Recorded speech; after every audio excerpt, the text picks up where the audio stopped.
tous et à toutes et merci beaucoup d'être venus aussi nombreux à la rencontre de René Chiclet dans le cadre de cette fête de l'Europe. Je voudrais remercier nos partenaires, Jean-Marie Bering et Joachim Ergotte, donc pour le Centre culturel alsacien, la René Chiclet Gesellschaft, remercier la librairie Kléber qui nous accueille et la ville de Strasbourg qui nous soutient pour tout ce cycle d'événements. Le dernier événement aura lieu le 3 juin à la BNU, un concert lecture autour des textes de René Chiclet et d'autres. Et donc, juste vous demander encore d'éteindre vos téléphones portables. On va être filmé pour pouvoir garder tout ça dans les archives par l'image et par le son.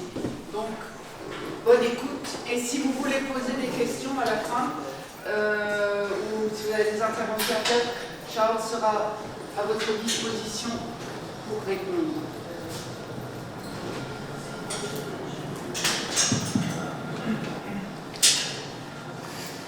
Donc, nous lisons aujourd'hui des extraits de Nous ne voulons pas mourir, publié en 2019, qui est la traduction française de Wir wollen nicht sterben de René Chiclet. L'édition allemande de ce texte, publié en 1922, il y a 100 ans, donc, est aujourd'hui introuvable. René Chiclet est né en 1883 au Bernay, dans l'Alsace annexée par le Reich wilhelmien, après la guerre franco-allemande de 70-71, 1870-71. Sa mère était francophone, mais sa langue d'écrivain allait être l'allemand, langue de l'école et langue à laquelle il était profondément lié par le dialecte et la famille de son père. Chiclet est ainsi devenu un écrivain allemand, mais un écrivain de l'opposition à l'Allemagne wilhelmienne, conservatrice et militariste. Dès 1902, avec quelques amis, il fonde à Strasbourg la revue littéraire et culturelle Der Stürmer, une revue, comme il disait, à l'extrême gauche du goût, avec Ernst Stadler et Otto Flacke. Ils formulent ensemble l'idée d'une autre Alsace qui incarnerait le meilleur de la France et de l'Allemagne. En 1909, comme journaliste allemand entre guillemets à Paris, il suit les débats parlementaires parisiens, les grèves et les meetings ouvriers, et il est fortement impressionné par la personnalité de Jean Jaurès. De retour à Strasbourg en 1911, il devient rédacteur en chef de la Straßburger Neue Zeitung. Il y défend l'idée d'une constitution démocratique pour l'Allemagne, qui serait un ferment démocratique pour le Reich tout entier, et le moyen d'éviter la guerre qui menace entre la France et l'Allemagne. Cette utopie échoue, c'est avec la guerre a éclaté, il s'installe près de Berlin, il dirige une nouvelle revue, publie un roman expressionniste, Bancal der Frauentröster, Bancal, le consolateur de femmes. En 1914, René Chiclet a 30 ans. Il est un écrivain reconnu. Lorsque la guerre éclate, il réussit à ne pas être mobilisé. La guerre est pour lui un choix complètement impossible entre deux nations. Dans une pièce écrite à chaud et jouée ensuite en pleine guerre, il donne une version tragique de la figure populaire alsacienne du Hans im Schnuckelloch, éternel indécis et insatisfait. Parallèlement, il prend la direction de la revue Die Weißen Blätter, les feuilles blanches, qu'il transfère en Suisse pour échapper à la censure. Il y fait entendre sa petite musique particulière, donnant la parole à de grands intellectuels des différentes nations belligérantes. La revue s'adresse surtout à la jeune génération, avec l'ambition de préparer un monde meilleur, mais pour l'après-guerre. Son utopie, ce qu'il appelle son idée, et que l'on voit naître au fil des textes publiés en Suisse, semble se réaliser le 9 novembre 1918. Dans la révolte des soldats et des marins qui déferlent sur l'Allemagne, il voit la réplique de la révolution russe de février 1917, pas d'octobre. Une révolution non violente encore, la possibilité d'un monde nouveau. Le 9 novembre est le titre du premier essai, daté de décembre 1918, du recueil Nous ne voulons pas mourir, achevé au jour de l'an 1922 et qui couvre ainsi un laps de temps de 3 ans. 3 ans, 3 essais, les 2 autres essais étant Le voyage à Paris et Vue du vieil Armand, donc 3 parties dans le livre. Le 9 novembre, donc le premier essai, est un hymne à cette journée extraordinaire de délivrance et de fête. Le plus beau jour de ma vie, écrira Schickel. C'est un moment où tout est possible, une ouverture quasi mystique dans une exaltation collective. Un kairos, une occasion historique à saisir pour la réalisation de la communauté expressionniste dans l'esprit de l'utopie, selon la formule d'Ernst Bloch.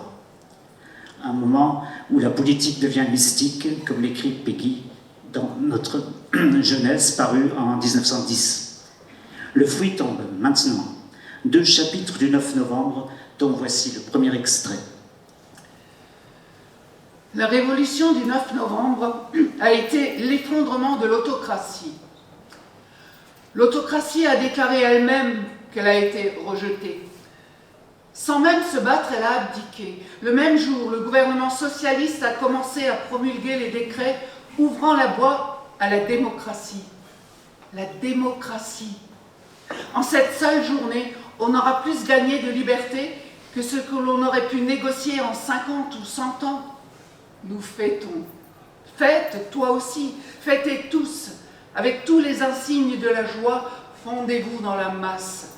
Ne regardez ni à droite ni à gauche. Ne permettez pas à votre souci de prendre subitement le pas sur l'allégresse. Attendez demain pour penser à l'exemple russe. Repliez le doigt qui voudrait mettre en garde. Dis ce que tu désires, remercie, pousse des cris de joie, laisse-toi aller sans hésiter au miracle, car jamais, jamais plus il ne te sera donné une telle journée que tu puisses porter par les rues enchantées. Si cela ne te suffit pas, alors formule-le, à une condition. Dis-le là-haut à la tribune de la fête, que ton discours exalte encore la joie. Élève-la plus encore vers l'idéal, revendique davantage de bonheur, mais ne le dénigre pas, ce bonheur, parce qu'il vient seulement de commencer. C'est maintenant, libérés des charges du Moyen-Âge, commençons donc notre marche vers les temps nouveaux. En avant!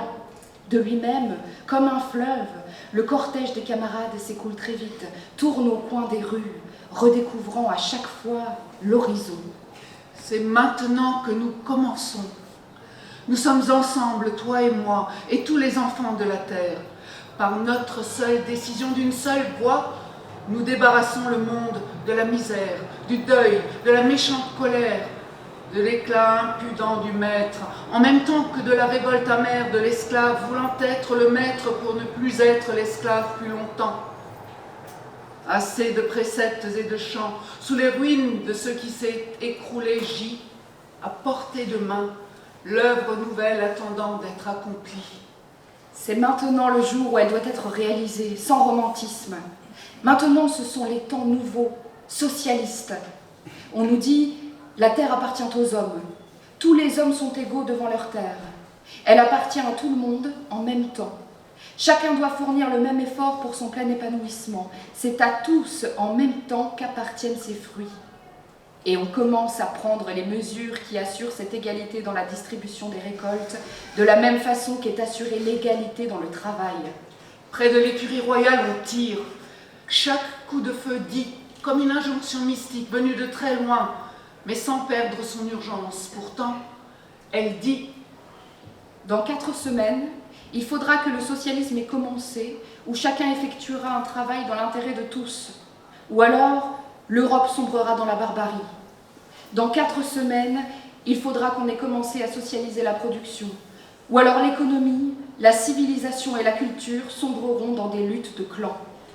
Maintenant, enfin, le problème de l'homme est formulé avec clarté. Est-ce que tu veux vivre pour toi ou contre toi ? Ne voyez dans le socialisme ni l'invention de quelques rabbins zélés, ni le rêve exalté de garçons de messe rouge, ni le ressentiment d'une classe. Voyez en lui le seul ordre social humain, le fruit tombe, l'autocratie s'effondre. La révolution est vue comme un phénomène de la nature. La démocratie est le résultat d'une maturation, un processus organique et pacifique, comme une récolte avec ses fêtes et son ivresse. Les défilés sont décrits comme une marche en avant vers les temps nouveaux. En avant, Vorwärts était le nom du journal socialiste. La fête, c'est aussi la transfiguration de la masse, la communion, l'effusion. On pense à l'homme masse d'Ernst Toller, à l'essai, le jeu et le tu de Martin Buber, au recours à Maître Eckhart par Gustav Landauer pour définir une véritable démocratie, sans dictature du prolétariat. Ils ont tous publié dans les Weißenblätter. Tous étaient en quête de la communauté expressionniste. La fête ici est laïque et joyeuse, sans rabbins zélés ni garçons de messe rouges, sans le ressentiment d'une classe. Pourtant, ça et là, des allusions vous ont peut-être frappé. L'exemple russe, le doigt qui met en garde, les coups de feu, l'alternative entre socialisme et barbarie que l'on doit à Rosa Luxembourg. Autre référence positive. Elle trouble la dominante festive et nous éloigne de l'hymne à la joie naïf dans l'esprit de Schiller, de son éducation du genre humain. Dans son exaltation, l'auteur du 9 novembre, lorsqu'il publie ce texte en 1922, oublie, entre guillemets, que les auteurs de certaines formulations utopiques ne sont plus déjà de ce monde, parce qu'ils ont été assassinés. Je pense à Landauer et Rosa Luxembourg, par exemple. Dans le texte suivant, il est question de théorie. C'est la théorie marxiste qui est sous-entendue, telle qu'elle est interprétée par Lénine, qui oppose la dictature du prolétariat à la transition pacifique au socialisme, théorisée par Karl Kautsky. Dans un chapitre intitulé « Exégèse », Schickele prend position explicitement pour Kautsky et contre Lénine et Trotsky. Chapitre aride, car, comme le dit Goethe dans son Faust, « Grau ist die Theorie ». Nous vous épargnons donc l'exégèse et passons directement à la raison de fond. C'est un autre titre de chapitre. Mais tout tourne autour de la théorie, de la lutte pour la théorie qui doit justifier l'action. La théorie est une bonne chose, elle est surtout nécessaire, presque aussi indispensable que le soleil et les étoiles pour la navigation, et certainement aussi indispensable que les poids et mesures pour n'importe quel calcul. Il n'empêche, comme on dit lorsqu'on attribue à un même texte une musique si différente, on pourrait être heureux sans elle, sans la théorie. Les bolcheviks pourraient faire des prodiges sans une doctrine faite de paragraphes, avec la queue de comète de ces inévitables commentaires qui peuplent leur firmament spirituel. Ils peuvent faire des prodiges avec leur seule foi, sans poser trop de questions et sans trop d'explications, et se contenter d'avancer par la longue année qu'illuminerait pour la fête le visage clair et le corps libéré des esclaves, et la multitude de ceux qui rayonneraient d'une lumière plus haute, parce que la liberté remplirait leur cœur d'une lumière insoupçonnée. Jamais il n'y eut un saint qui n'eût été un fou aux yeux du bourgeois, et on sait que les Grecs, qui en savaient plus sur le sujet que tous les génies si savants de l'Ancien et du Nouveau Monde, n'avaient qu'un seul mot pour désigner le saint et le fou. Les bolcheviks ne croient en rien. Dans leurs accès de rage froide et folle, ils décrètent et fusillent. Ils ne peuvent pas avoir de foi parce qu'ils n'aiment pas. Ce sont des gens qui haïssent, les prétoriens du prolétariat dans son hystérie collective, les cosaques du socialisme, les lance-flammes de l'international, les derviches hurleurs d'une théorie économique. Non, 1000 fois non. Je suis socialiste, mais si on devait me convaincre que le socialisme ne peut être réalisé que par la méthode bolchevique, alors je renoncerais, et pas seulement moi, à sa réalisation. Car les habitants de la Terre n'auraient pas mérité de vivre ce jour où l'humanité serait le libre travail et un ordre humanisé avec le droit sans contrainte comme sa caractéristique naturelle. Elle n'en serait pas digne, parce qu'elle n'en serait même pas capable. parce que cet état, produit par la violence et maintenu par des moyens violents, serait le plus grand mensonge dans lequel des esclaves eussent jamais vécu. Non, 1000 fois non, je ne veux pas d'esclaves, pas même des esclaves libérés qui resteront toujours des esclaves tant qu'ils devront être forcés, même dans leur propre intérêt, entre guillemets, forcés par des surveillants issus de leur rang, ou bien amenés eux-mêmes à employer durablement la violence parce qu'on aurait maintenu une caste de maîtres, bien sûr aussi impuissante que possible, mais dont la répression fournirait aux esclaves le prétexte pour se comporter en maître. Je veux que l'esclave, l'idée même de ce qui fait la spécificité de l'esclave, qu'il se situe en haut ou en bas dans la lutte de classe, je veux que cette forme de vie primitive, l'ensemble des conduites de violence, disparaissent du monde. Comme nous nous connaissons les uns les autres, pour vous, les syndicalistes, je suis un colibri de peu d'importance, un oiseau multicolore qui ne mord pas. Pour vous, les recruteurs de prétoriens rouges, une bagatelle, une ombre dans une rue animée, un rêve, dans le meilleur des cas, qui s'évapore au matin. Pas dangereux. Un poète qui, équipé de toutes les armes de la lutte des classes, se targue de ne pas participer malgré tout. Un fou qui, au lieu d'un monarque shakespearien, s'est attaché à Karl Marx avec des clochettes à son bonnet phrygien. Vous, qui ne vous laissez pas ébranler, tenez-le-vous pour dit en cette heure. Si votre seul souci est de gagner assez pour pouvoir louer un appartement dans l'ouest de la ville, qu'Ulrich puisse prendre des leçons de piano et que Paul apprenne vraiment le latin, alors bon, mais dans ce cas, gardez-vous de parler de socialisme. Cette affaire n'aura du socialisme que l'enseigne. Dans ce cas, camarades, tout le mouvement socialiste n'est rien de plus qu'un jeu de chaises musicales, traître et pernicieux. Rien de plus que le combat sanglant, infini et complètement absurde, entre deux larrons pour être du bon côté. Et pourtant, il s'agit d'aider et ne pas désespérer, de croire et d'être patient jusqu'à ce que la guerre soit finie. La guerre, c'est une époque qui se brûle elle-même. Un jour, il n'y aura plus que de la cendre. Les hommes, mortellement épuisés, pourraient s'affaisser sans même avoir la force de lever leurs mains fatiguées d'avoir étranglé. Alors, il serait temps d'aller dans les villes et d'aider. Alors ce serait vraiment utile, ce qu'on fait pour les autres. Nous voulons tous changer de monde. Nous voulons tous la justice. Nous voulons tous le royaume du bonheur, où les hommes se facilitent la vie mutuellement pour assurer l'accès à une forme de vie nouvelle, plus haute. Nous, les gens d'esprit, nous ne pouvons nous prévaloir ni de parade, ni de coup d'État, ni d'aucune espèce de spectacle. Dans le plus grand silence, nous empruntons le chemin imprévisible de la métamorphose de l'homme. Nous nous reconnaissons dans le tumulte des villes, dans les assemblées du peuple, dans les comités. Nous nous reconnaissons à une attitude bizarre que les autres interprètent comme une absence subite, comme une réserve face aux agitateurs déterminés et autres hommes d'action, un scepticisme qui est l'enfance du cynisme. Ils nous font du tort. Nous sommes les braves dans ce tourbillon. Nous sommes les bons pécheurs dans cette eau trouble.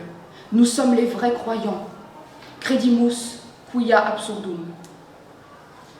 L'auteur n'a pas de mots assez durs contre Lénine, le derviche hurleur. Il l'a croisé en Suisse, où ils étaient en exil tous les deux. Il y a entendu ses discours et peu apprécié sa manière de traiter ses ennemis politiques. Je cite, « En bon militariste, Lénine pratique la forme la plus arbitraire, la plus cruelle du bannissement. René Chiquele connaît le poids des mots, sait qu'avec la prise de pouvoir des bolcheviks, ils sont devenus des actes, oppression, éradication, anéantissement. » Il cite le jeune Péguy, qui mettait en garde les lecteurs socialistes des cahiers de la quinzaine au début du XXe siècle. Péguy, nous n'admettons pas qu'il y ait des hommes qui soient repoussés du seuil d'aucune cité. C'est la raison de fond, c'est le titre d'un chapitre, et le refus de la violence Le credo est ostensiblement chrétien, avec les 3 vertus théologales que sont la foi, l'espérance et la charité. Nous croyons, parce que c'est absurde, créo quia absurdum, écrit-il. Mais de quelle communauté de croyants s'agit-il, dès lors que la révolution ne s'est pas produite dans la foulée de la fête? Rien de visible, rien de clérical, ce sont des gens de l'esprit, comme il dit, qui ne sont pas facilement reconnaissables, mais se reconnaissent tout de même entre eux à une attitude différente de celle de la multitude, un scepticisme à la limite du cynisme. Car ces intellectuels, Schickele les appelle gens d'esprit, sont dans le monde. Ils connaissent tout le monde et sont connus, on les considère comme des oiseaux, des fous, des ombres, des poètes. L'auteur en est un, il le dit, un fou qui s'est attaché à Karl Marx avec des clochettes à son bonnet phrygien. C'est à Karl Marx aussi que l'on doit la référence faite constamment aux esclaves, le refus de la traditionnelle dialectique du maître et de l'esclave des marxistes ne peut être interprété que comme un refus du groupe qui, en Allemagne, se réfère à la révolte armée des esclaves et à leur dirigeant Spartacus. Il s'agit des Spartakistes, un des groupes à l'origine du Parti communiste allemand. Le Spartacus historique dirige la révolte armée des esclaves contre les Romains et meurt au combat. À cette figure glorieuse, Schickele oppose la gloire des vaincus et la croix du Christ. La guerre, écrit-il, c'est une époque qui se brûle elle-même, car les militaristes d'avant 14 et les bolcheviks d'après 18 sont, dit-il, des frères ennemis, leur dénominateur commun étant la violence. Dans le 9 novembre, il n'est pas du tout question d'Alsace, et pour cause. De Suisse, René Schickele s'était rendu ce jour-là avec quelques-uns de ses amis à Berlin, où il connaissait des socialistes partageant ses convictions, pensant pouvoir y jouer un rôle. Il espérait que la révolution allemande donnerait naissance à une Alsace allemande et socialiste. Mais l'Alsace, malgré sa révolution des conseils, dont vous pouvez lire l'histoire dans un livre récent et passionnant de Jean-Claude Richez, redevint française. Schickele, lui, devint citoyen français, mais resta Deutscher Dichter et s'établit à Badenweiler, en Forêt-Noire. Impossible de revenir à Strasbourg après avoir rêvé de révolution mondiale. Strasbourg était devenue une petite ville de province après avoir été capitale du Reichsland. Dans l'Alsace française, on ne pouvait recréer la constellation d'avant-guerre. Le poète Ernst Stadler était mort à la guerre. Avec Otto Flack, les relations s'étaient tendues pendant la guerre. Et la nouvelle génération d'écrivains hésitait entre engagement régionaliste et internationaliste, sans réussir à créer les conditions pour que renaisse une littérature, que soit construit un pont vers le paysage littéraire français et allemand. Et que pouvait le journaliste politique qu'il était, dans un pays qui lui reprochait de ne pas avoir choisi le vainqueur? Que pouvait le poète pacifiste quand le pacifisme était préempté par le mouvement communiste dont Schickele refusait la violence? Le deuxième essai du livre, Le voyage à Paris, raconte un aller-retour à partir de la Forêt-Noire où Schickele construit sa maison, qu'il appelle son arche, pour y fonder une famille et écrire un grand roman, Das Erbe am Rhein, l'héritage rhénan. Sur la route de Paris, il y a Strasbourg. Il y a donc Strasbourg, cette ville merveilleuse, comme il dit, mais de l'autre côté de la frontière. À Appenweier, les vitres se baissent d'un coup tout le long du train. Des têtes et des bras jaillissent comme des soupiraux d'une cave, bout de visage, corps tourné vers l'ouest. Une main indique vaguement la direction où la cathédrale de Strasbourg barre l'horizon d'un verrou vertical. Je me laisse porter vers l'ouest dans un petit train qui flâne comme en vacances à travers ce Hanauerland béni où les paysans sont assis dans leurs cours de ferme impeccables comme la nappe du dimanche, silhouette noble au corps mince. Je traverse ce jardin au seuil de l'Alsace, mais j'ai peur de ce qui m'attend. Quel est un crachoir en piteux état? Comment cette ville de fonctionnaires de la marche a-t-elle pu échouer au bord du Rhin? Elle n'est pas sans mérite pourtant. C'est ici que les encyclopédistes ont mis leurs livres à l'abri de la censure. Beaucoup de soldats en bleu horizon, ils se donnent une allure coquette et innocente. Chaque Marocain, je le salue d'un petit sourire pour payer, en ce qui me concerne, la dette que nous, les Blancs, peuple coupable du crime de Caïn, avons envers ces innocents pour les avoir mêlés à nos querelles. Leurs officiers font faire la promenade à des personnages de contes aux cheveux ras et à la redingote courte. C'est par une travée de fer que l'on accède au pont. Le Rhin roule ses flots puissants. Il bat le tambour du réveil européen. Sur les rives, sur les petits escaliers, dans l'eau, 1000 formes foisonnantes de ma jeunesse, comme pour le scénario d'un film. Tous mes amis sont rassemblés ici.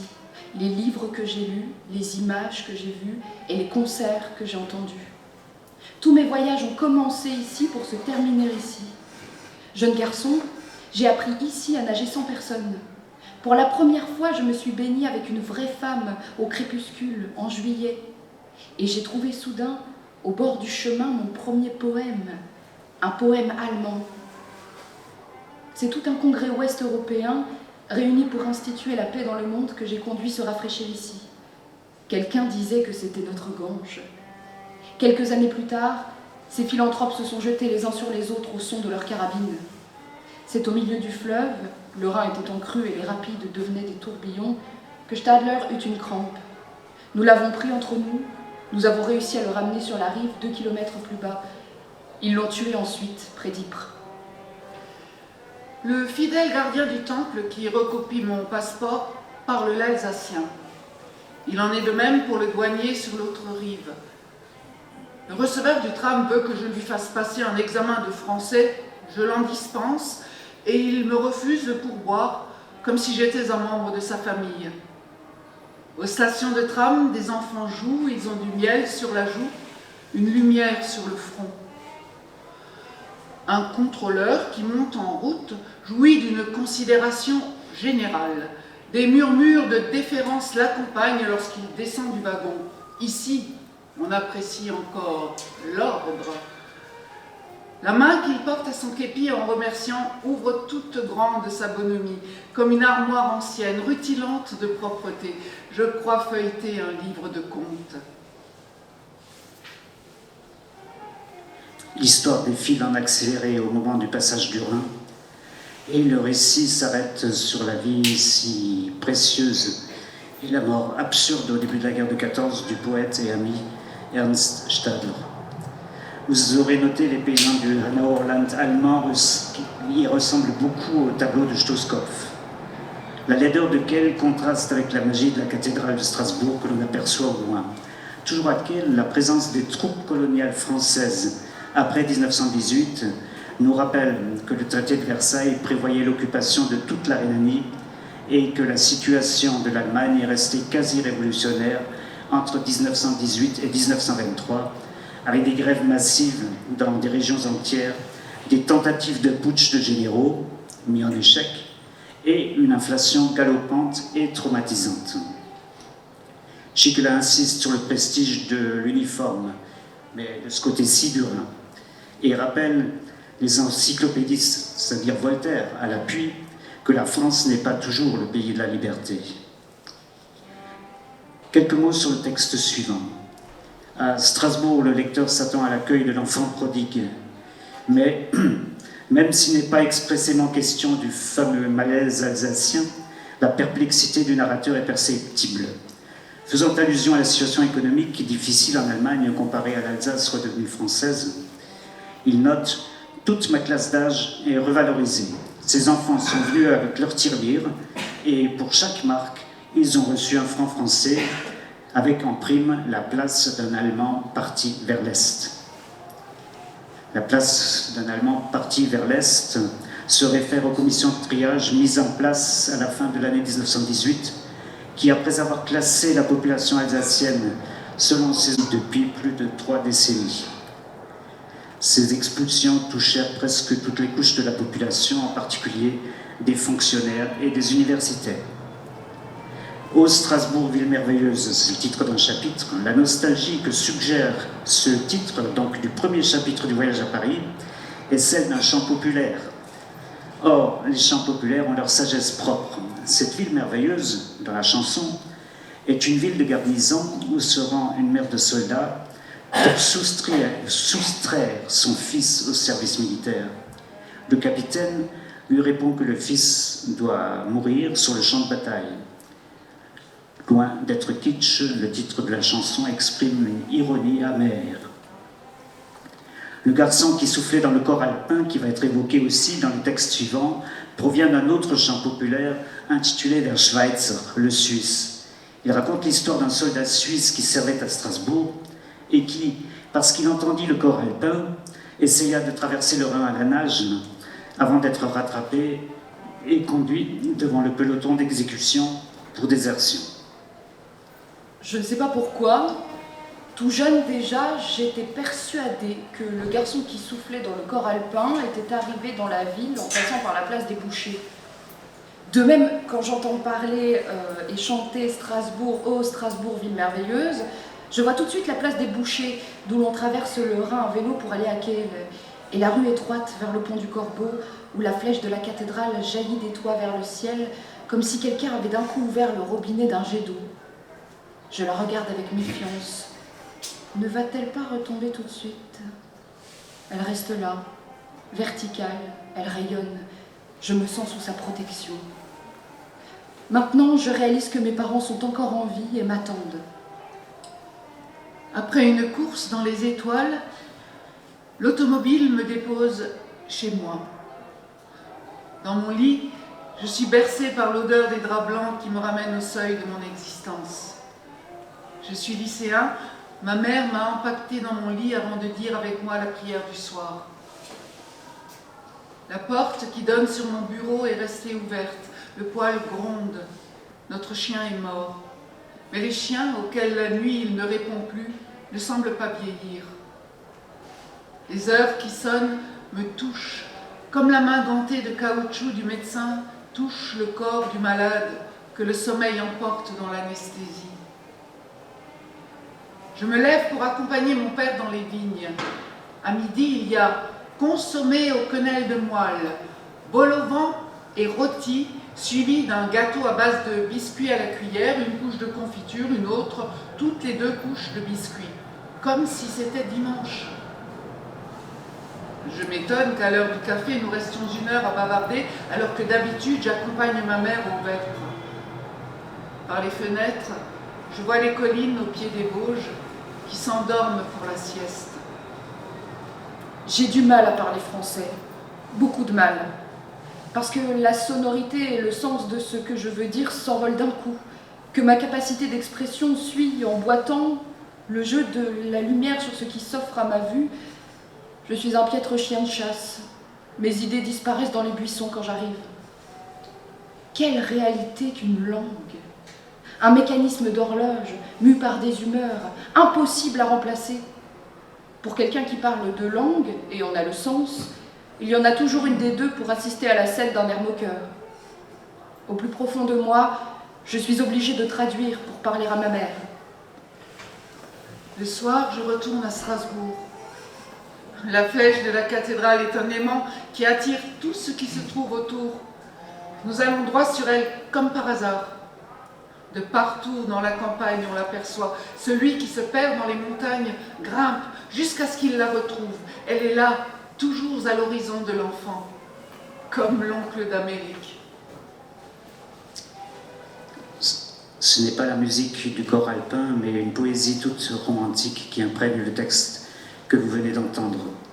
L'aimant de la cathédrale fait écho à l'enthousiasme de Goethe, mais la remarque sur les langues annonce les souffrances du pauvre animal bilingue, selon l'expression de Schickele dans Le Retour, et l'émotion des belles pages sur sa mère qui ne parle pas l'allemand, dans ce même Retour, sa piété profonde aussi. Il dit que ses parents sont encore en vie. Le lecteur sait qu'ils vont mourir peu après, dans les années 20. La maison paternelle au pied des Vosges prend d'autant plus d'importance que lui-même vient d'être père au pied de la forêt noire. Et il se souvient de sa propre enfance. L'enfant est décidément au centre de ce livre. On verra tout à l'heure que le motif reviendra. D'ailleurs, la Bible dit bien « le royaume des cieux est pour ceux qui leur ressemblent ». L'enfant incarne le mieux les vertus chrétiennes cardinales que le rédacteur de la revue Die Weißen Blätter veut faire partager au groupe Clarté d'Henri Barbus. C'est l'objet du voyage à Paris. Au centre, il y a les camarades, un chapitre. Ces amis communistes de la revue et du groupe Clarté dont il découvre et décrit les pratiques. S'il retrouve avec plaisir la ville lumière de Paris qu'il a connue, il déplore et dénonce le traitement infligé à une cause qui a pour nom l'idéal. À Paris, il se rend à une réunion du groupe Clarté. Présentation. Le groupe Clarté fut créé pendant la guerre par quelques hommes et femmes décidés à s'affirmer eux-mêmes et leur univers intellectuel contre la guerre. C'est à cet esprit de résistance qu'ils souhaitaient donner une forme solide. Des délégués du groupe se rencontrèrent dans des pays neutres. Ils établirent les principes d'une action commune qui devait absolument être réalisée immédiatement après la levée de l'état de siège. Puis, au début de l'année 1919, parut l'appel d'Henri Barbus. Ce rassemblement d'intellectuels, de toute profession et de tout rang opposés à la guerre, qui avait été préparé par des amis presque partout en Europe et jusqu'en Amérique, il le fit connaître au grand public, et cela appela à développer l'organisation du mouvement. Les fondateurs de Clarté poursuivaient un double but. Ils voulaient réunir des partisans d'une certaine vision du monde, des gens honnêtes et actifs qui croyaient en un socialisme de l'esprit. On insistait bien sur le caractère anticapitaliste du groupe, excluant un malentendu sur ce point décisif, mais on avait écarté tout aussi consciemment une formulation qui aurait lié un membre du groupe à un parti politique. Au comité fondateur, il y avait des pacifistes qui n'étaient pas du tout des socialistes au sens partisan. Il allait de soi que le groupe Clarté leur était ouvert comme aux camarades socialistes. Ce qu'était Clarté, je l'ai dit. De Paris, on nous fit savoir « Clarté ne doit pas rester ce que c'est ». Et maintenant, nous sommes quelques-uns, dont en France, Romain Roland, Vildrac, Arcos, Duhamel, Jouve, Martinet, à reconnaître, dans l'ordre de mobilisation nous intimant de faire allégeance à Moscou, la musique du charmeur de rats d'août 1914. Ce n'est pas que l'étoile rouge nous effraie, simplement nous ne voulons pas qu'on nous fasse enfiler un uniforme, et surtout pas l'uniforme héroïque retourné de l'armée tsariste.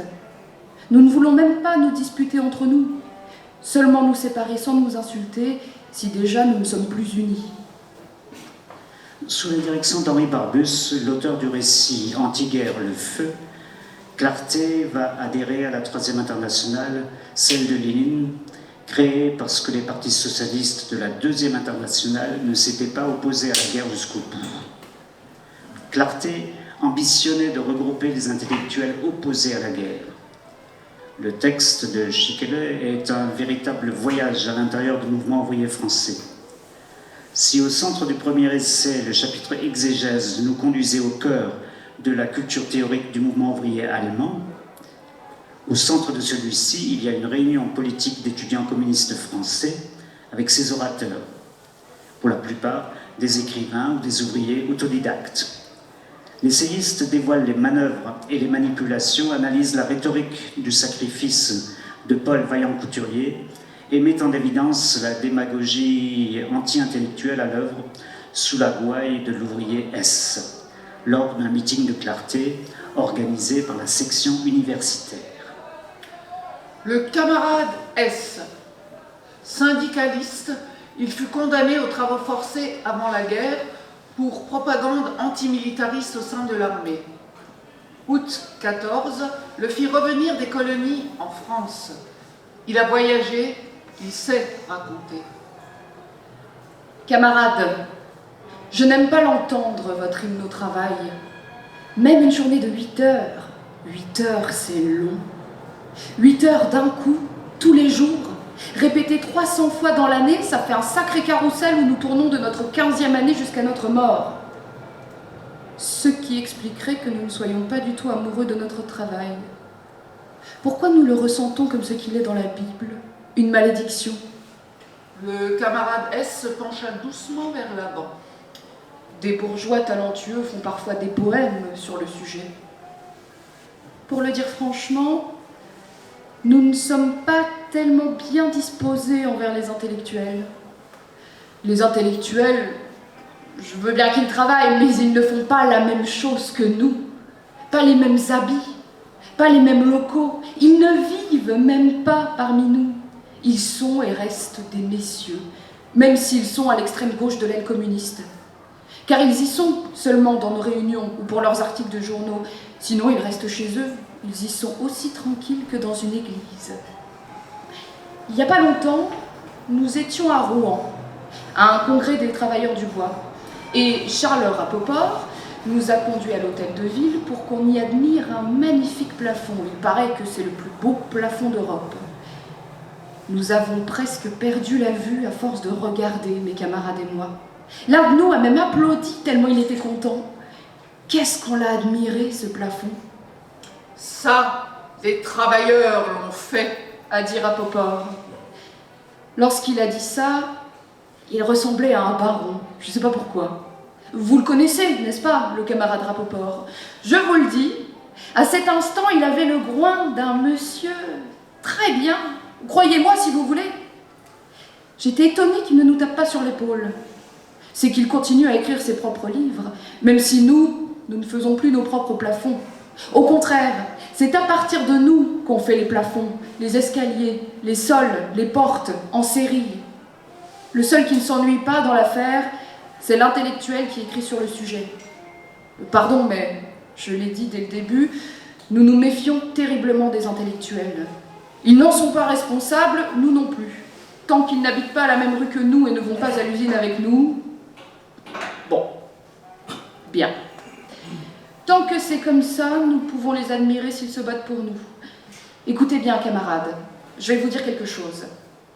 Les Anglais ont découvert qu'il fallait l'effort de 3 générations pour faire un gentleman. Nous ne le ferons pas à moins. Si un intellectuel de la 3e génération vit avec nous, alors nous le reconnaîtrons comme l'un des nôtres. Alors nous aurons oublié d'où il vient. Un amateur s'est mué en un travailleur. Voilà. La morale de cette histoire, les intellectuels ne doivent pas former de groupes particuliers. Nous avons assez de partis et de partis de partis. Il faut que les partis se développent vers le bas, pas vers le haut. Le bourgeois doit devenir un travailleur. Ce n'est pas le travailleur qui doit devenir un bourgeois. Puisse clarté agir dans ce sens. Après ce discours, je n'avais plus envie d'en entendre un autre. Nous sommes partis et avons remonté lentement une large avenue pour revenir vers le centre de Paris. Nous nous sommes assis sur un banc dans le jardin du Luxembourg. Il y avait tant de sagesse le soir dans ce jardin. Ce passage illustre à merveille l'attitude du jeune parti communiste à l'égard des intellectuels. On prend un militant ouvrier courageux et donc exposé à la répression. Ce travailleur d'avant-garde va parler beaucoup plus concrètement du rapport au travail qu'un intellectuel qui n'en a qu'une vision théorique et qui, par-dessus le marché, vit confortablement. Ce militant ouvrier va culpabiliser les étudiants et les universitaires pour qu'ils se mettent au service de la classe ouvrière. L'équation entre intellectuels et bourgeois talentueux s'applique même à un cadre important du parti, comme Charles Rapoport, dont la culture est ridiculisée comme tout son habitus. Son regard tourné vers le haut, le silence religieux dont il s'entoure. Le regard de l'intellectuel doit être tourné vers le bas, le monde du travail. Une façon très imagée pour dire la noblesse du travail, mais qui ne va pas sans humiliation et qui fera école tout au long du XXe siècle. Plus qu'un raisonnement, nous avons affaire dans ce discours à des associations d'idées, une rhétorique qui vise à mettre les rieurs de son côté. Quant à la morale finale, ce n'est plus de la gouaille, mais de l'idéologie pure. Les intellectuels n'ont pas le droit de se réunir séparément, leur point de vue ne compte pas. Notons que Rapoport, la tête de turc du camarade S, fut effectivement écarté des responsabilités après la bolchevisation du Parti communiste. Il est possible que Schikelus soit justement intéressé à la trajectoire de cet intellectuel parce qu'il était un des seuls marxistes français à avoir une pensée propre, critique, intéressé à la formation de la jeunesse, disciple de Kautsky et médiateur entre le socialisme allemand et français. Maîtrisant l'allemand, Rapoport a eu des responsabilités dans la presse communiste de Strasbourg au début des années 20. Schickele consacre aussi un long passage à Henri Barbus, l'auteur du Feu, dont il avait fait traduire et publier des extraits en allemand dans sa revue Les Weißen Blätter. Au lieu de critiquer la trajectoire de ce compagnon de route, il montre sa faiblesse physique, comme pour l'excuser d'avoir été manipulé. Son narrateur quitte la Réunion pour parler du vrai socialisme et de la tâche des gens d'esprit dont il proclame le droit de ne pas disparaître, donc pas mourir. Qu'aurait pu faire Clarté? Ceci, qu'une cause qui se trouve au cœur de la lutte politique, une cause ressassée, rabâchée, éclatée dans les éditoriaux et les discours électoraux, une cause tellement universelle dans son essence qu'elle en devient forcément ordinaire, une cause que l'on jette aux ordures par beau temps, mais que, tels des chiens affamés, on va s'empresser de déterrer lorsque le temps change.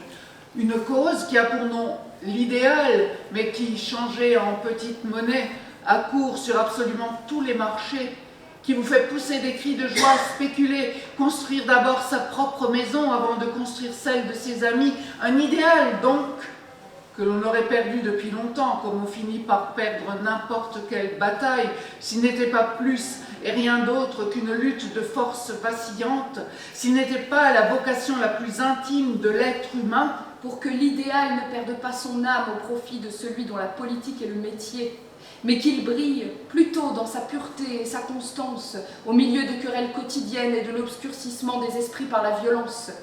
C'est à cela que Clarté, une association d'artistes et de gens de foi avant tout, aurait dû veiller partout dans le monde. Ce n'est pas à eux de gonfler les joues pour souffler dans les armes brandies, mais partant du beau et de ce qui est digne de l'humanité, de conserver ce qui de tout temps et dans toutes les contrées a fait l'artiste, l'ouverture à la création. Est artiste celui qui a toujours un regard neuf sur le monde, comme si c'était la première fois et qui arrive à faire en sorte que d'autres aussi le voient ainsi. En vérité, comme association d'artistes croyant au socialisme, d'enseignants, d'étudiants et de jeunes travailleurs manifestant un intérêt prononcé pour la vie de l'esprit, Clarté aurait eu assez à faire pour cette génération et la suivante. Tu penses que la tâche présentée ainsi aux gens d'esprit est tout au mieux une activité secondaire? Eh oui. Malheureusement, la grande majorité des humains ne peut pas avoir comme métier principal le fait de s'occuper des choses les plus importantes. Je dis malheureusement, tu ne me contrediras pas si je dis que cela devrait être exactement le contraire. En cela, les animaux ont un avantage sur nous. Aucun animal libre n'est obligé de travailler autant que nous pour sa subsistance. Mais est-ce que ce n'est pas cela même qui conduit à revendiquer, pour les quelques milliers d'humains qui ne peuvent pas vivre autrement et sont incapables d'autre chose que de cette activité secondaire, le droit de ne pas disparaître? Dans le texte que vous venez d'entendre, Schickele reprend sous une autre forme son idée. Il retrouve, ce faisant, tout ce pourquoi il s'était battu avant-guerre déjà. L'idée que les intellectuels, les gens d'esprit doivent faire de la politique, que le travail intellectuel, la vie de l'esprit sont essentiels, il faut tenir les deux bouts. Relater, comme il le dit en exergue du livre, à la fois l'esprit du temps et le combat pour se délivrer de l'esprit de ce temps. Le mot de Geist, allemand pour dire l'esprit, ne voit pas de frontière entre ce qui est religieux et ce qui est laïque. C'est ainsi qu'il peut dire que l'homme d'esprit s'occupe des choses les plus importantes, c'est-à-dire de l'art et de la création. Et par une pirouette assez actuelle, il se sent en empathie avec les animaux qui ne sont pas condamnés au travail toute leur vie. Mais cela rejoint ce qui se pratiquait au Moyen-Âge, avec saint François d'Assise pour les animaux et les monastères pour la vie de l'esprit. Car les Geistigen, les gens d'esprit, se rapprochent des Geistlichen, les prêtres et les ecclésiastiques. Et le progrès dans tout ça. Tout est à recommencer. Pour détendre l'atmosphère, il va nous parler d'une autre sorte d'animaux, les politiques. Quand je vois se mouvoir un bel exemplaire de guerrier racé dans la cage de sa personnalité, qu'il agisse sur la scène du Parlement avec éventuellement un œillet à la boutonnière ou qu'il combatte comme soldat sur le champ de bataille, continuant la politique par d'autres moyens, je ne puis m'empêcher d'avoir à chaque fois la même sensation que celle qui me tracassait déjà enfant au jardin zoologique ou à la ménagerie. Une curiosité faite d'effroi et de ravissement m'empêche de continuer. Je suis capable de regarder ainsi pendant des heures, et lorsqu'enfin je leur tourne le dos pour revenir respirer auprès des arbres et des êtres humains, je garde longtemps encore ces animaux féroces dans ma mémoire. Ils restent présents avec tant de netteté que je pourrais en dessiner chaque mouvement. Ils m'assaillent dans mon sommeil en bondissant et en rugissant, et parfois cela dure des semaines jusqu'à ce que ces animaux aient quitté la petite ménagerie ambulante que je suis. Mes amis prétendent à mon avantage que j'ai le sens politique. Certains parlent même d'un don de seconde vue. Or, cela provient simplement du fait que je suis l'ami des animaux. C'est à mon œil aiguisé par ce qui touche l'animal que je le dois, à mon flair, à la réaction instinctive de tous mes sens, à l'appel de créatures exclues de la rédemption. Bref, à une participation ininterrompue de 25 ans à la vie et aux agissements du monde animal. Ça m'a frappé ces jours-ci en relisant, pour une réédition, des articles sur des hommes politiques que j'ai écrits il y a de nombreuses années. Ce tigre qui cligne de ses petits yeux s'enroule sur lui-même et sait être enjoué comme un chat de boudoir et qui, malgré toute son agilité presque fragile, reste un tigre qui a grandi dans une jungle où les grands félins sont devenus rares. Les léopards qui rôdent et les pumas, l'éléphant dont le chant et le fracas de la trompe rassemblent autour de lui les loups pour la grande chasse, les hyènes et le dromadaire guerrier, mais aussi l'autre dromadaire, celui qui tend la patte. Les discours et les éditoriaux sont oubliés. Beaucoup de ces illustres dirigeants tiennent à présent des discours et écrivent des textes à l'opposé de ceux qu'ils présentaient alors au peuple. Mais leur démarche leur colle encore au corps, elle les accompagnera dans leur tombe, et le ton de leur appel pour séduire ou chasser, on le reconnaît de suite, qu'ils viennent de la même direction qu'autrefois ou d'une autre. La politique politicienne, René Schickele en parle en connaissance de cause. Ernst Stadler écrivait déjà en 1910, en parlant de son ami devenu parisien, je cite, « Ce vers quoi toute l'attention de son être le poussait, cette ville, Paris, l'accomplit.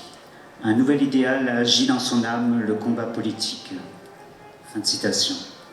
À présent, le combat est celui de la place de l'esprit. De retour en Forêt-Noire pour le jour de l'an 1922, il termine sa série d'essais par un texte « Vue du vieil Armand ». Cette montagne se situe en France, près de Guebwiller, c'est-à-dire en face de Badenweiler, en Forêt-Noire, où il s'est retiré pour y écrire « Comme en Merevoir », « Blick auf die Vogesen », vue sur les Vosges, qui n'est pas traduit. Le vieil Armand, c'est le nom français du Hartmannsweiler Kopf. On l'appelle encore la montagne des morts, parce que c'est un des endroits qui a coûté le plus de vie humaine pendant la Grande Guerre. Le narrateur nous conduit ici pour un point de vue sur la guerre et la paix. Ce n'est pas Tolstoï qui va nous le fournir, mais Dostoïevski.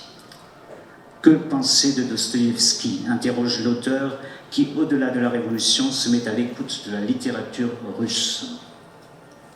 Vue du vieil Armand commence par la vision d'une pluie de blocs de pierre et de cendres sur la montagne des morts, qui lui rappelle la présence volcanique, dit-il, elle aussi, de Dostoïevski. Il faut préciser ici qu'il y avait un engouement éditorial extraordinaire autour de Dostoïevski au lendemain de la Grande Guerre. Schickele compare le vécu de Bagnard, de l'auteur de l'Idiot, à celui de la génération expressionniste.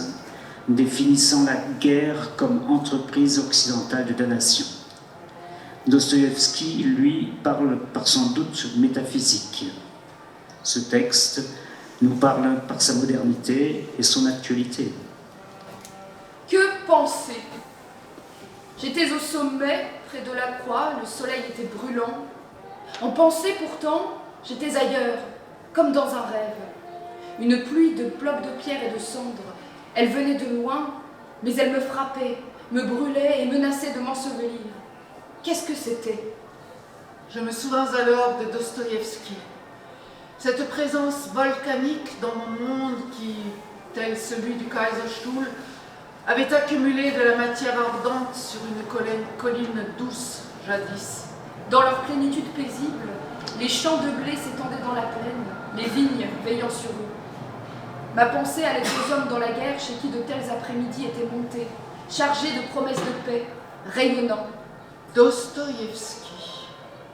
J'ai cherché un coin pour moi dans les tranchées bétonnées, un endroit où mon corps fût au soleil et ma tête à l'ombre. Pendant que je cherchais en moi, je recevais de plein fouet ces personnages, la claque de ces défis, la séduction folle de ces chants. Est-ce que je ne me roulais pas ici dans la mine? Qu'était-ce que la katorga, ce bagne en Sibérie, comparé à notre entreprise occidentale de damnation? Là-bas, vous, les chanceux, on souffrait, et la souffrance délivrait du péché. On s'efforçait de faire souffrir les autres, et sa propre souffrance n'était reconnue que dans la mort. Qu'était l'homme? Dostoïevski, dis-moi, qu'en est-il de lui? Je suis sortie des tranchées allemandes pour grimper de l'autre côté, dans les planques presque miraculeuses des Welches qui avaient défendu leur peau en comptant sur la chance. C'est que ces pauvres diables n'avaient jamais vraiment réalisé le sérieux de la guerre.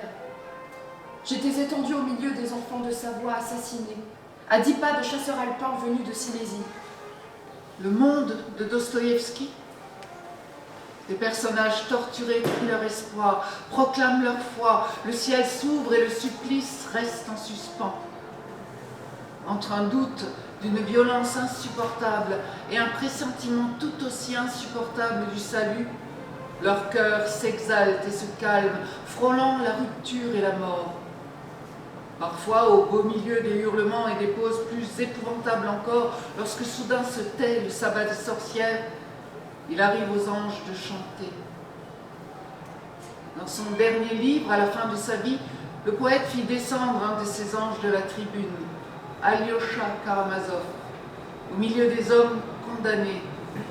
La vie de cet ange, de ce fils de l'homme, voilà qui allait devenir le chef-d'œuvre de l'écrivain, le couronnement de son œuvre.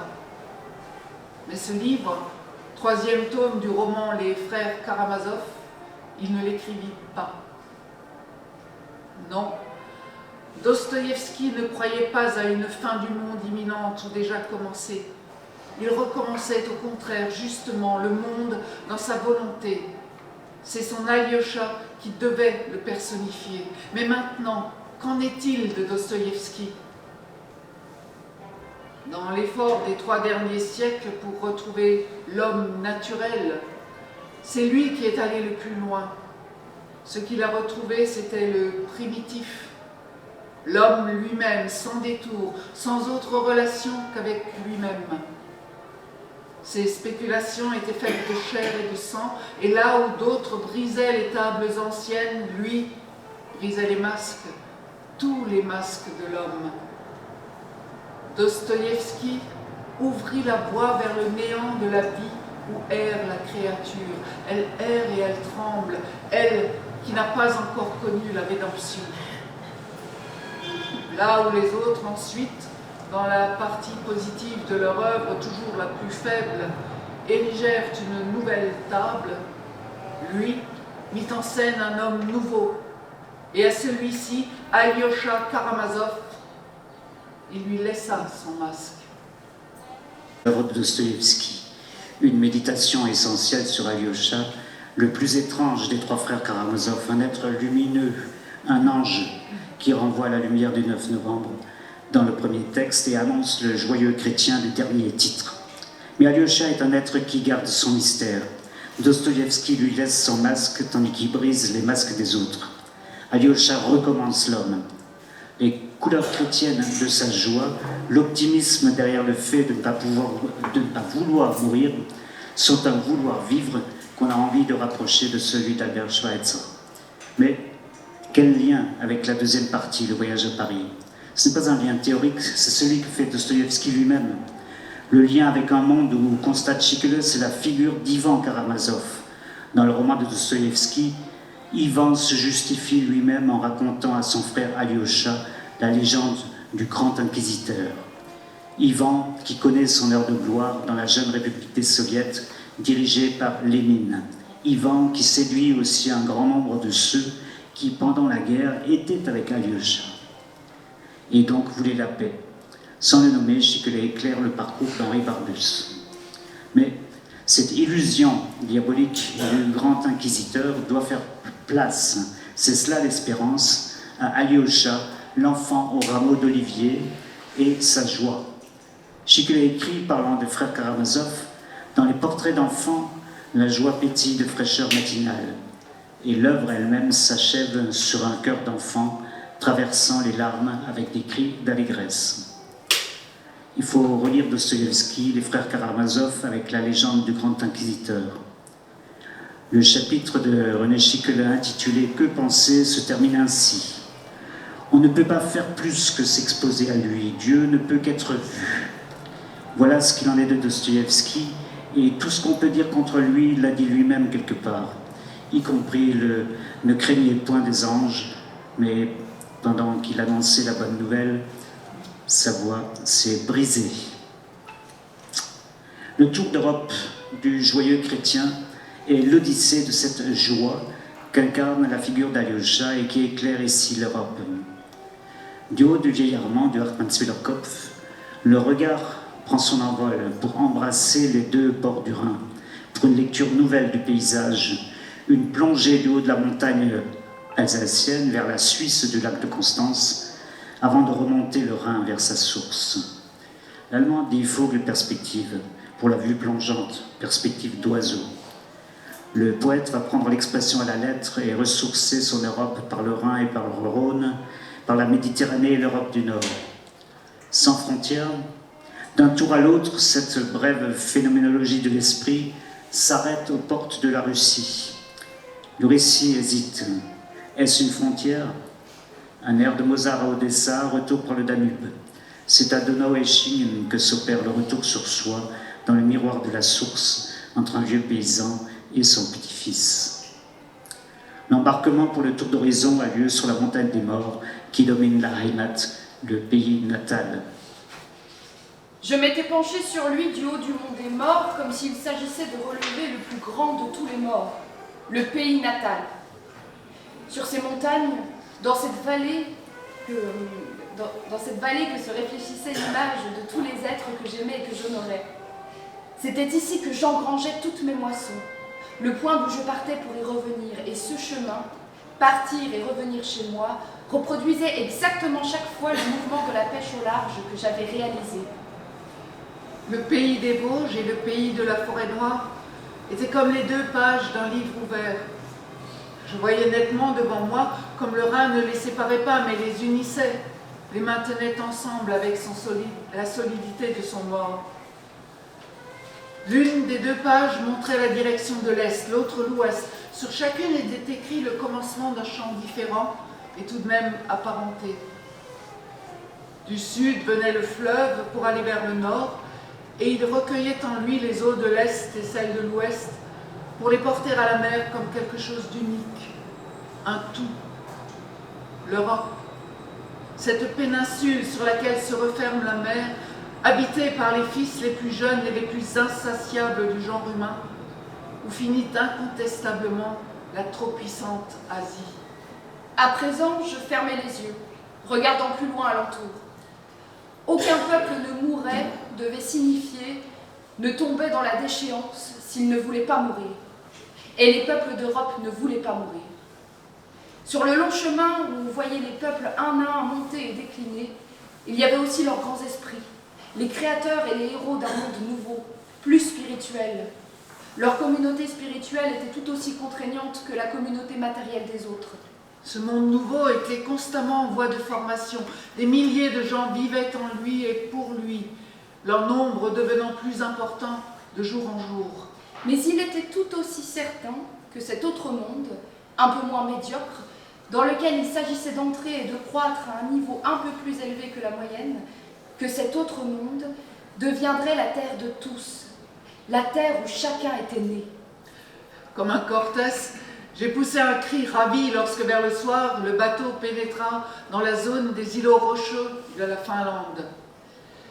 Un saut bleu encore par-dessus le golfe de Finlande, et je me suis retrouvée à Yambourg, devant la petite porte en bois barbouillé de la Russie. Elle conduisait, même le paysan soldat pouvait le lire sur la carte murale, dans un pays aux dimensions géantes que l'Oural armait certainement contre l'Asie, mais dont l'Empire continuait à occuper largement l'avant-pays asiatique. Vu de cette manière, l'Europe de l'Ouest paraissait située devant la Russie comme une ville à la lisière de la forêt vierge. À Odessa, mon regard tomba une fois encore sur le schéma de notre chronique familiale telle qu'elle était représentée par la carte. Cette fois, c'était une carte d'Asie. L'Europe n'y était plus attachée à l'Asie que comme un souvenir. La Russie, elle grandissait à mesure que des surfaces de terre devenaient visibles sur le globe. Elle étendait son manteau. L'Europe ne touchait plus que son ourlet, tout comme l'Empire turc, la Perse, l'Afghanistan et le Japon à la fente étroite. Le calme régnait en Russie, un calme impressionnant comme au village après une soirée, comme dans les semences en mars, et en forêt quand la neige fond. Et à côté d'elle marchait la Chine, sa cousine par alliance, la fille du ciel. Quel couple! Un couple beaucoup trop excessif pour nous, les habitants de jardins bien soignés et de montagnes semblables à des parcs. À Odessa, sur la promenade ensoleillée au bord de la mer Noire, j'entendis, venant d'une maison, le motif d'une sonate de Mozart, un motif comme d'un oiseau qui siffloterait, le charme de l'oiseau de paradis européen. Vous avez entendu l'hymne au pays natal, cette terre des êtres chers, le point où l'on revient des chansons françaises, le port d'attache du pêcheur.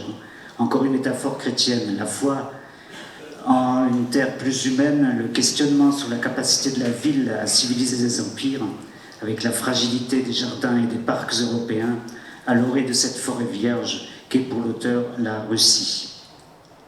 Ce n'est que maintenant et à cette hauteur du vieil Armand que le narrateur peut conclure son tour d'Europe du joyeux chrétien. En espérant que la lumière du 9 novembre, l'amour et la joie puisés chez Alyosha Karamazov chassent le ressentiment de l'après-guerre et éclairent un paysage européen en train de renaître. Revenant sur la montagne par la forêt au clair de lune, il formule ainsi le terme de sa méditation. Je cite, « Dieu ne peut être trouvé ailleurs que dans la rencontre avec soi-même. On ne peut pas faire plus que s'exposer à Dieu. Dieu ne peut qu'être vu.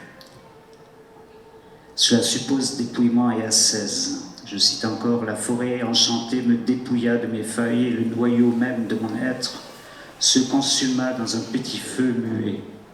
Il resta quelque chose d'absolument intérieur qui n'avait sa place que dans cette nuit. » Cette esquisse d'une mystique de la forêt s'inscrit entre Vosges et Forêt-Noire.